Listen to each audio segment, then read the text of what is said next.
My name's Conor. Okay, where are you from? So I'm from Great Britain in London. Great Britain. Yes. How did you get from Great Britain to Kharkiv region, the front line on the Russian offensive? So it's a bit of a long story. We've been here about 2 months now. So I arranged loads of medical supplies, ambulances, fire engines, approximately 20 in the United Kingdom, to come over to Ukraine. So we brought a coach which could take 55 people. And when Kiev was under siege, we drove the coach through Kiev and we evacuated roughly about 400 people. We also set up a Role 1 hospital, so that's for trauma sort of patients in Kiev, and then we started moving to another part of Kiev and we set up another field hospital. Within that time we brought our ambulances over, so we were able to utilise the ambulances to collect people, and then I went and spent a bit of time with the fire service in Kiev, done some training with them, because my background is from the fire service and the ambulance service as well. So yeah, that's really the story.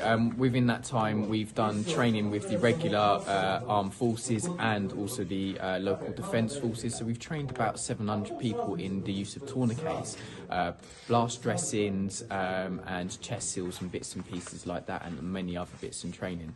And then the decision was made to move further forward to the front line as the conflict was going on, to be able to provide pre-hospital trauma care to the frontline soldiers where we were truly needed. So the decision was made to take our ambulances. So we've currently got 3 frontline intensive care ambulances with all the equipment, all the drugs, and all the training here at the moment. We've also set up another sort of hospital within the town. And myself and my colleague Tim are directly on the front line to receive casualties and go out, collect them, to stabilise them and do everything we can to be able to help them. What do you think about Ukrainian army? Now you are the fighter of volunteer battalion. What do you think about Ukrainian warriors here? I think in the simplest way I can put it, words cannot describe how determined you guys are, how welcoming and how passionate you are. And it's a great honour to be accepted here, to be able to help you guys, and I will be staying for quite a while.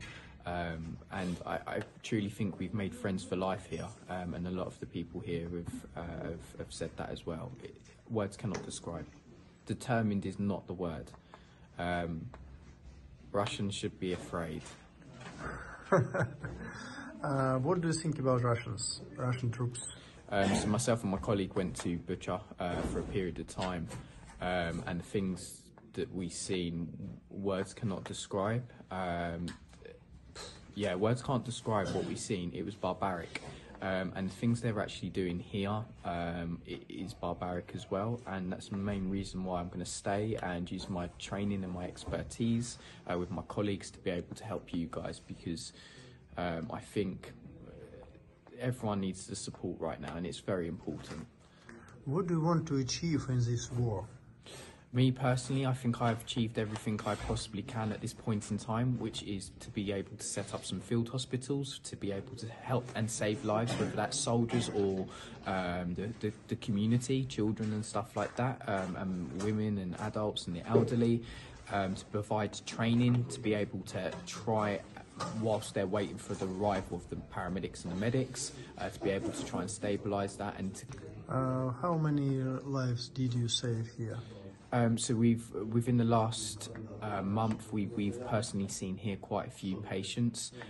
We've probably saved about 10 trauma patients, so very sick patients. We've had quite a few fatalities, unfortunately, but everything we've delivered the highest care we possibly can, and unfortunately it wasn't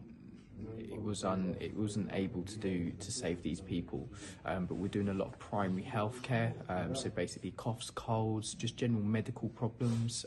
We've been doing and supporting the community and the soldiers in that as well, but things are tough at the moment, but the determination from you guys and Ukrainian soldiers I'm speechless. Okay, how many foreigners do you know are here in your unit?